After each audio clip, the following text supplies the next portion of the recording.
So this morning we're looking at miracles. So there's a couple of passages we'll be looking at, I think 3 that we're looking at this morning. And I was under the impression that we would have no power, so I didn't prepare for the passages to be on the screens, but that's okay. You guys can just use your Bibles, right? Cool. We need to go back to basics. What is a miracle? So I've purposely gone to secular or worldly definitions for what a miracle is. And it's defined as this. First, it comes from the Greek, thaumasion, and the Latin, miraculum, as that which causes wonder, astonishment, and being extraordinary in itself and amazing or inexplicable by normal standards. So that's from the worldly definition.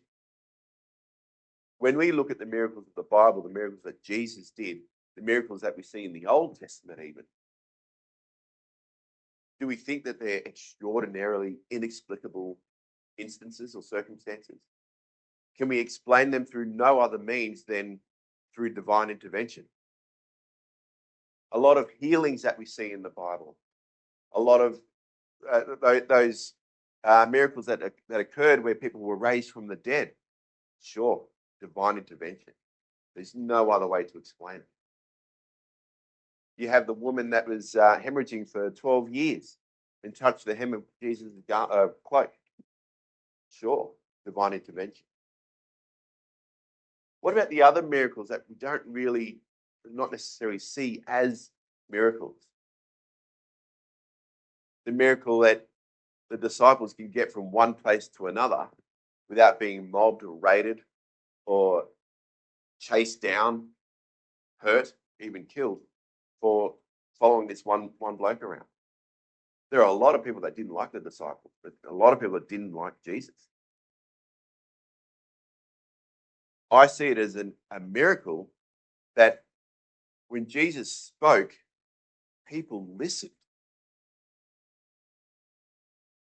I see it as a miracle that when the Pharisees spoke on street corners, they had to yell and scream and make a huge noise about themselves to get people's attention.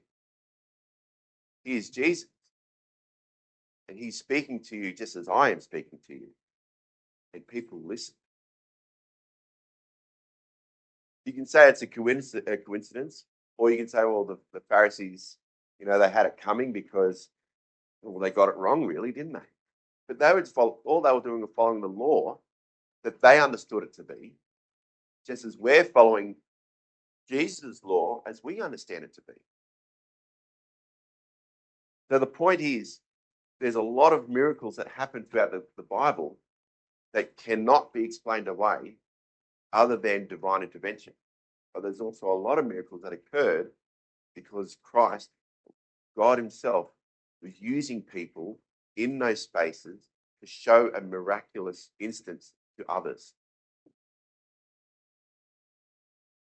Sometimes we fail to see and acknowledge the everyday miracles occurring all around us. And because we're looking for the big in-your-face miracles, we're not seeing God's glory and goodness in the little things. If we take a moment and consider everything that is happening around us, we can start to see God at work in every facet of our lives. The sheer fact that huge tree outside at the front of the church, as large as it is, came from a tiny seed. That's a miracle. The sheer fact that we're here this morning, after all these rumors swirling around that there'd be a power outage at the church, we still came. I see that as a miracle. We have light, we have heating, and I would like to think that even if we didn't, people would still show up to hear the word of God.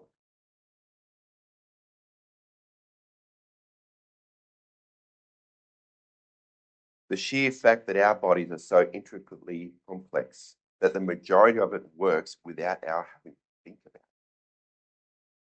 To me, that's a miracle.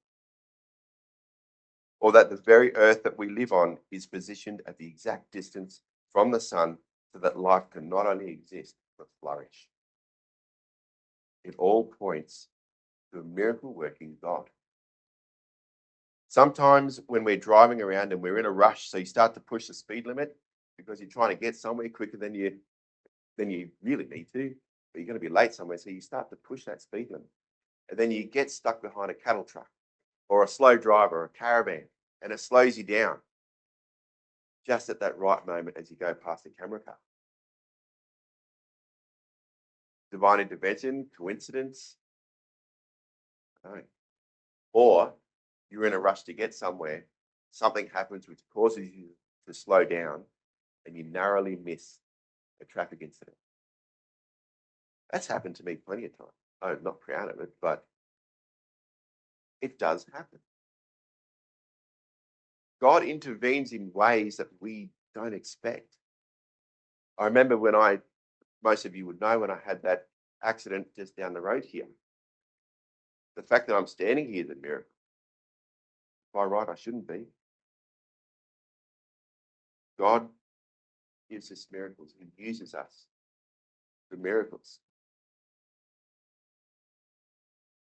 Sometimes you can just be in the right place at the right time to assist someone in need who wouldn't have received any assistance at all if you had not been there. All these things point to a God who not only is our creator and designer, but one who uses us to bless others in miraculous ways. That very definition of a miracle that I read out before is very similar to the definition of a coincidence. As Christians, my view, this is just my view, this is not biblical view. My view is that there are no coincidences. There's miracles and there's the way God works. But coincidence, and I went to a secular or worldly definition. A coincidence is defined as a remarkable concurrence of events or circumstances without apparent causal connection. Defining miracle as a surprising and welcome event that is not explicable by natural or scientific laws. In other words, you can't explain them. We can explain miracles because a miracle comes from God. A coincidence is something that we don't want to accept that God is involved in. So we explain that away, oh, it's just a coincidence. We can choose to see things as miracles or coincidences, and I, for one, am glad that we worship a miracle-working God who gave us his greatest miracle, the suffering Saviour who offered his life so that we could have salvation. That is the God we worship and praise today and every day. So there's a couple of passages that we'll be looking at. So if you'd like, turn to 2 Kings chapter 4. We're going to be looking at miracles here, and one of my favorite theologians, thank you, Alan and Ruth, Matthew Henry, explains miracles of God as God magnifying his goodness with his power. So we're going to 2 Kings chapter 4, and if you know the story, there's a widow whose husband has just died. Her husband was a servant of the prophets. Do we know this story? Some do, some don't. That's okay. I'll just read it out. So 2 Kings chapter 4, 1-7. The wife of a man from the company of the prophets cried out to Elisha, "Your servant, my husband, is dead, and you know that he revered the Lord. But now his creditor is coming to take my 2 boys as his slaves." Elisha replied to her, "How can I help you? Tell me, what do you have in your house?" "Your servant has nothing there at all," she said, "except a little oil." Elisha said, "Go round and ask all your neighbors for empty jars. Don't just ask for a few. Then go inside and shut the door behind you and your sons. Pour oil into all the jars, and as each is filled, put it to one side." She left him and afterwards shut the door behind her and her sons. They brought the jars to her, and she kept pouring. When all the jars were full, She said to her son, "Bring me another one." But he replied, "There is not a jar left." Then the oil stopped flowing.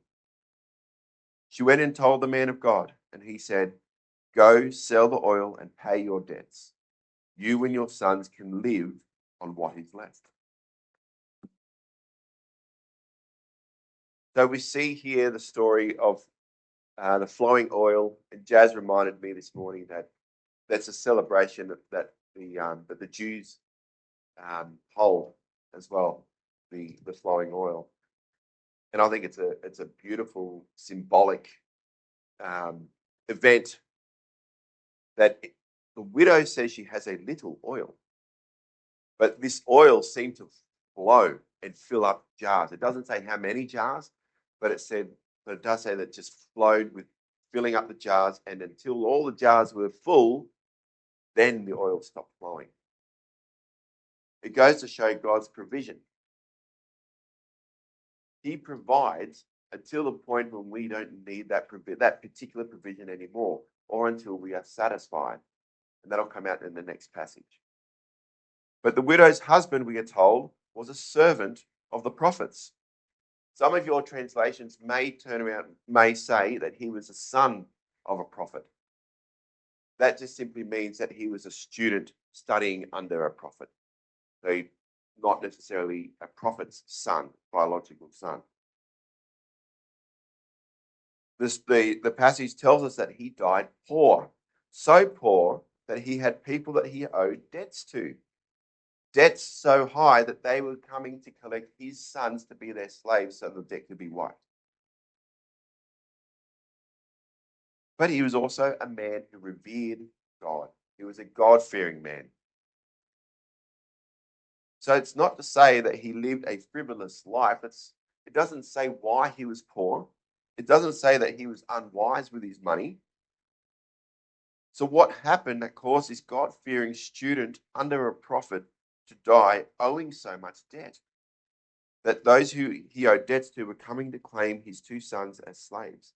The text doesn't tell us anything about that, but it does point us into another direction. Sometimes we find ourselves in situations that are no cause of our own doing. Illness, loss of home or property by means outside of our control. We witness that during fires. People witness that during floods. Job loss and even poverty that we see all over the world. Sometimes people are born into these things. Sometimes they are forced upon them. It's no fault of their own. But this man who was a servant of God, a God-fearing man, who was a student under a prophet, died a poor man, so poor that his sons would have to be made slaves to wipe the debt. But I believe that the poor man, or this revered man, was poor so that God's glory could be revealed in what God was about to do in that situation. It's for no other reason than for God's glory to be revealed. When we give our lives to Christ, our faith and obedience to him should reflect his glory, so that we don't boast in anything that we have done, but instead to boast about Jesus Christ and what he has done. Sometimes we're expecting or looking for the big miracles, the healings, the dead being raised, the water turned into wine, expecting a major divine intervention, something of the supernatural that can't be explained by any other means. Sometimes God nudges us to use what is around us to help us out of a situation, just like the story of the widow in the oil. We can't be expecting God to lift us out of a struggle or to remove the struggle completely. And sometimes he does do that. But sometimes, if not most of the time, he points us to what we already have around us, and he equips us with the means to deal with what is in front of us. This passage in the Old Testament reflects another that we find in the New Testament. Can anyone see a similarity between that 2 Kings passage, the oil in the jars, and another miracle that occurred in the New Testament. Close, that comes later. Thank you, Alan. Jesus feeding the 5,000. We know the story well, and we find it in Matthew 14, 13 to 21, and in John 6, 1 to 16. A large crowd gathers to hear and to see Jesus, and they start to grumble. Why? Because they're hungry. The disciples, after learning that these people that are gathered now, Graham spoke about this briefly last week. He said that there's 5,000 people, 5,000 men. That's not including the women and children. So there's 5,000 men, and the people were grumbling because they were hungry. The disciples hear this, report back to Jesus and say, hey, Jesus, man, people are hungry. What do we do? And what does he tell them? He says, get them to sit down, gather whatever people have, and bring it to me. Matthew says that they brought back 5 loaves of bread and 2 fish. The interesting thing about it is in John, it says that they brought back 5 small barley loaves and 2 small fish. There's a bit of clarity on how much food there actually was. Jesus blesses the food, he gives thanks, and what happens? Everyone is filled. Everyone eats and is filled to satisfaction. Just like with the woman and the oil in the jars. The jars are filled to the point where she no longer needs the oil. And she's able to pay her debts and have enough to live on. Elisha says, you and your sons will live on whatever's left, implying that there's plenty of money left over for them to live. Jesus here blesses this food, he gives thanks. How many baskets full of food was left over? 12 baskets. So everyone was fed to satisfaction, and there was leftovers. This is the God that we worship. These are the miracles that he gives us, if we care to look. Sometimes he won't rip us out of a struggle, but he'll equip us with what we already have around us to get us through it, whether it be through strength, whether it be through clarity and wisdom, whether it be through perseverance. He equips us with what we need to get through. The important thing is we need to remember that it's not on our backs that we get through, but it's because of the glory and wonder of God that we get through.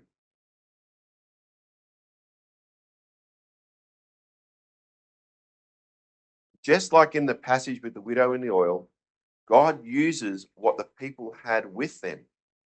The oil for the widow, the loaves and fish for the people. But there's something else that's happening here. There's another point I feel I need to make. And we need to have another miracle to really understand something. And Benita, this is where we go to John chapter 2, 1 to 11, where Jesus turns water to wine. So we know this story very well. It's the wedding at Cana in Galilee. And if you'd like to read along,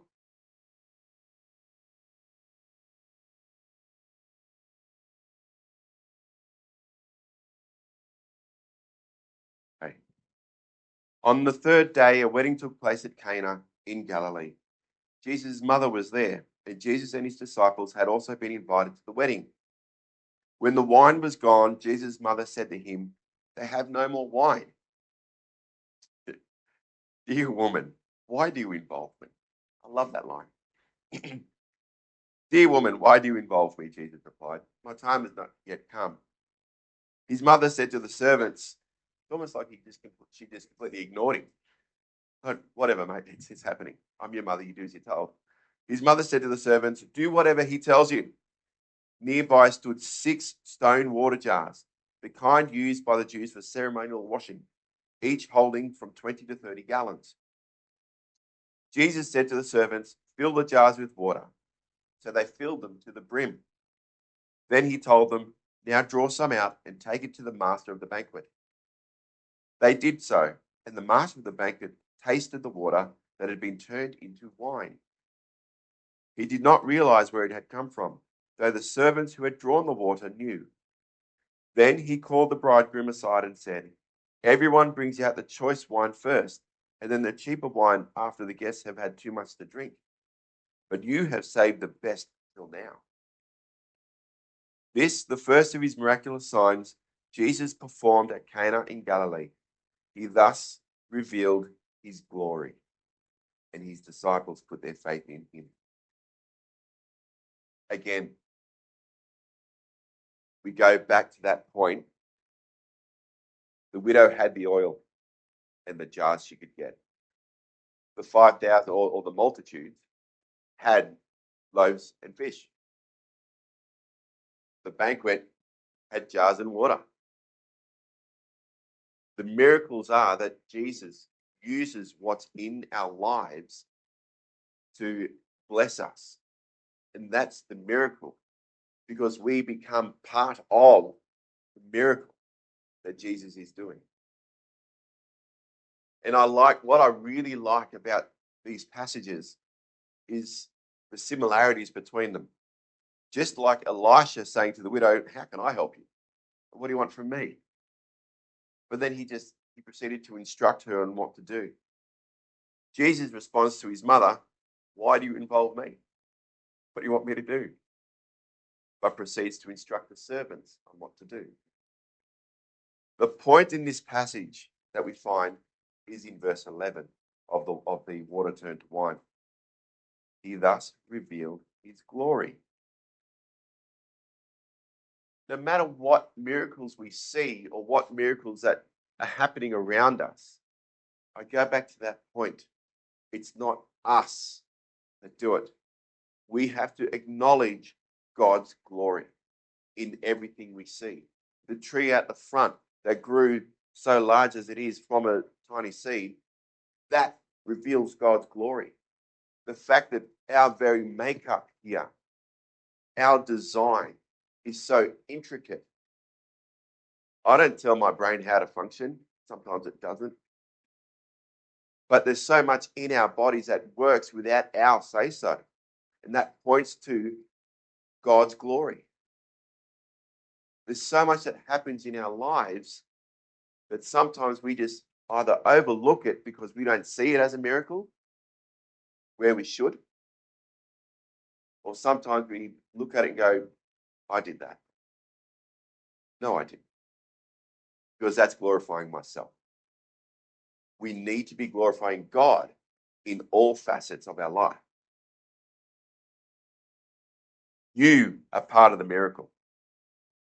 Someone had to collect the jars for the oil. Someone had to go out and collect those jars. Someone had to pour the oil. Someone had to go out and collect the loaves and the fish. Someone had to bring them to Christ. And then someone had to distribute all the food amongst the people. Someone had to bring the jars to Jesus. Someone had to fill the jars with water. Someone had to take some of that to the master of the banquet. In other words, Jesus is involving people.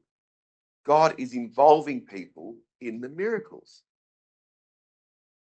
Do you think he could have done it on his own without people doing these things? Of course he could have. But he wants to be involved. He wants to be involved with his creation. He wants that relationship with his people. So he says to the widow, "Go and get the jars. Fill them with oil." He says to the disciples, "Go and gather the food. Go and distribute the food." He says to the servants, "Go and fill the jars with water. Take some of it to the master of the banquet." God is present and he's there and he's at work in all of it. But he asks us to do some footwork as well. That comes down to those 2 points that I said earlier. Who remembers them? Faith and obedience. God uses what he has already blessed us with to complete his miracles in our lives. Sometimes we get too caught up in looking out for the big miracles that we miss the little miracles that God blesses us with. But as we read in each passage, as I've already said, two things stand out apart from God's glory being revealed, and that is faith and obedience. The widow had faith and was obedient to Elisha's instructions. The disciples, and to an extent even the multitudes, had faith and were obedient to Jesus' instructions. The multitudes were told to sit, and they sat. They trusted that this guy here, this guy that we've come to see, the guy that we've come to hear, I think he could beat us. So they had faith and they were obedient.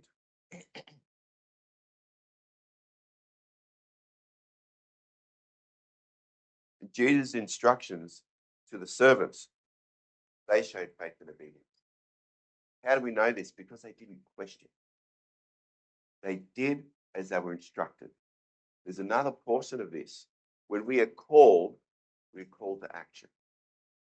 Just as Jesus called his disciples, follow me. Hang on, I just got to do some washing up first. I've got to check with the wife. I've got to...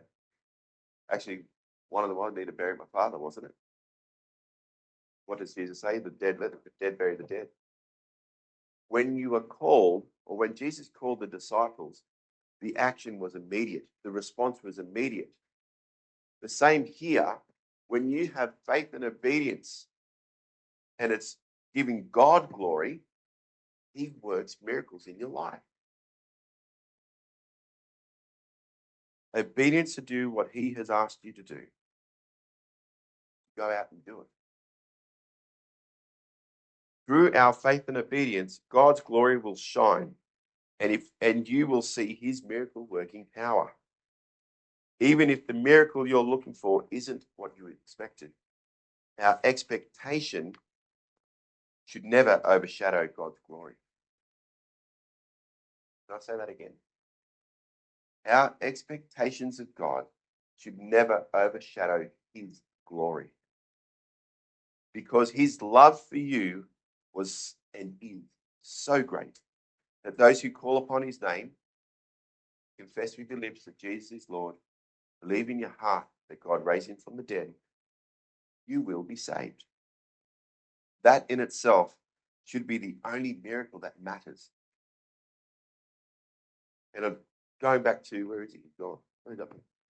Going back to that song. God loved us so much, he set us free. Our faith and our obedience to him to walk in that faith, to walk in his light, to share his light into the world as we're called to do, takes faith and obedience. And if you have those two things, you will start to see miracles, not just the big things, but the little things that we need to acknowledge that are miracles of God working in our life. The fact that we got up this morning to come to church today, fighting the cold, the fog, rumors of no power. Are we going to a building that's not going to have any heating? Do I bother? The fact that we're here means that God's working miracles here. And we need to give him that glory.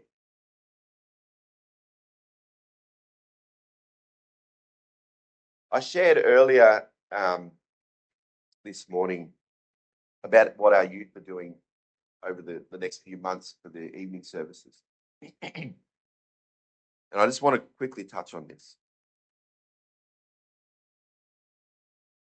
The guys have decided that they want to share a testimony. And that's huge. That's incredible. Your testimony is a miracle in itself. Your journey from where you were before you found Christ, before you accepted him into your heart, before you made that commitment to him, to walking in faith with him and growing in faith with him, and then leading to where God is directing you to, where God is guiding you to in your future. That's a huge miracle. if you don't keep it to yourself. It's a miracle on its own, but how much more of a miracle would it be if you told someone about that and that testimony led them to Christ? Or that testimony, whatever was involved in it, this isn't just for the guys at youth, this is for all of us. There's something in our testimony that someone else needs to hear. And if we keep it to ourselves because we're embarrassed to talk about it, or there's something that I've done in my past that I'm not happy about and I might get judged, someone else might be going through that very same thing. And they needed to hear how you overcame it. By accepting Christ into my life, by following his path, his guidance for me, by giving everything to him. Through my faith and obedience, God works miracles in my life so I can overcome where I was. So I can put that old life to death, so I can be born anew. Does that make sense? Our testimonies are another miraculous work that God does in our lives, because people need to hear them. Where we've come from, where we are, where God is taking us.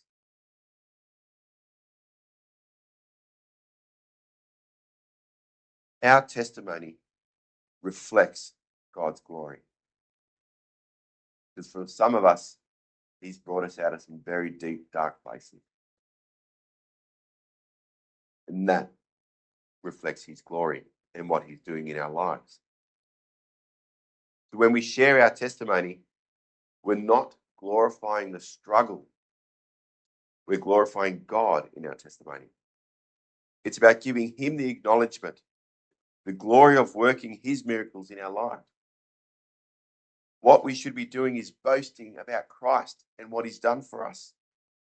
Just like in the story with the widow, or the loaves and fish, or even the wine at the wedding, God doesn't remove the struggle. He utilizes what we have received, and through our obedience and faith, he works in us to equip us, to guide us through the struggle. And sometimes he leaves us with an abundance in provision so that we can boast about his love and his righteousness. I just want to close this morning with a passage in Psalm. You can turn to it if you wish. Psalm 71.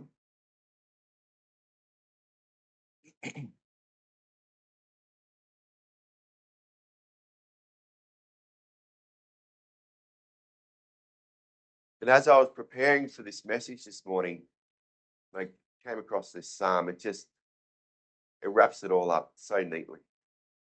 Again, all glory to God. He's truly incredible.